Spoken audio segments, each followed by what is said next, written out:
Belonging means being in a community where you feel comfortable enough to like hear each other and consider each other. At our school, I think that's true for like students and teachers.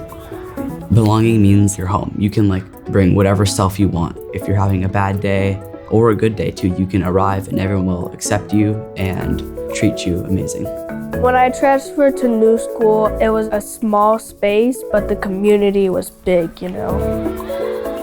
We really wanted this to feel like a community school. The things that happen here don't happen by accident. It happened because we have intentionally decided to put lots of different types of people in a building, and we've tended to that. Smack, left, smack, grab.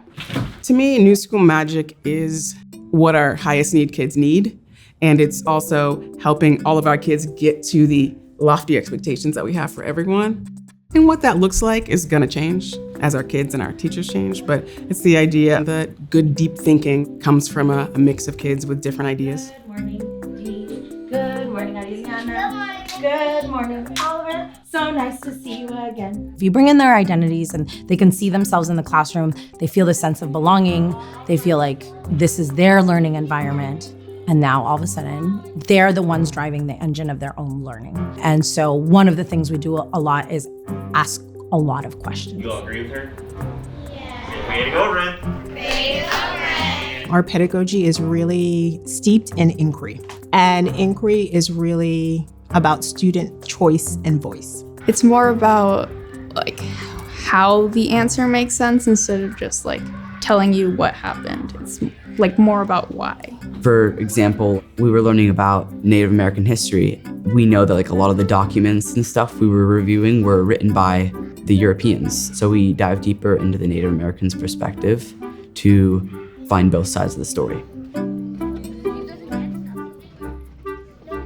Our approach to kids learning is that they should be in control or also become leaders within their classroom. Because we get to kind of define what success looks like within this one building, we're always looking for new ideas and just adding magic to the pot. My classroom is a fun place to be. It's relaxing. They let me put a loft bed in the classroom and no one blinked or batted an eye. New School has really allowed me to experiment with where I want to go in my career and then also just experiment for what a classroom can look like. When we were first started, we were a new school. We're like, okay, we're gonna call ourselves a new school. What happens in 10 or 20 or 30 years from now when we're not a new school anymore? But it really is a mindset. There's always evolving. If you stay the same forever, you might never try anything new. We are making sure kids have what they need. That sort of magic formula changes a little bit, but I think what's stayed the same is how they're showing up as people in community, the curiosity and lifelong learning. Those are the pieces that I think are true signs of our success.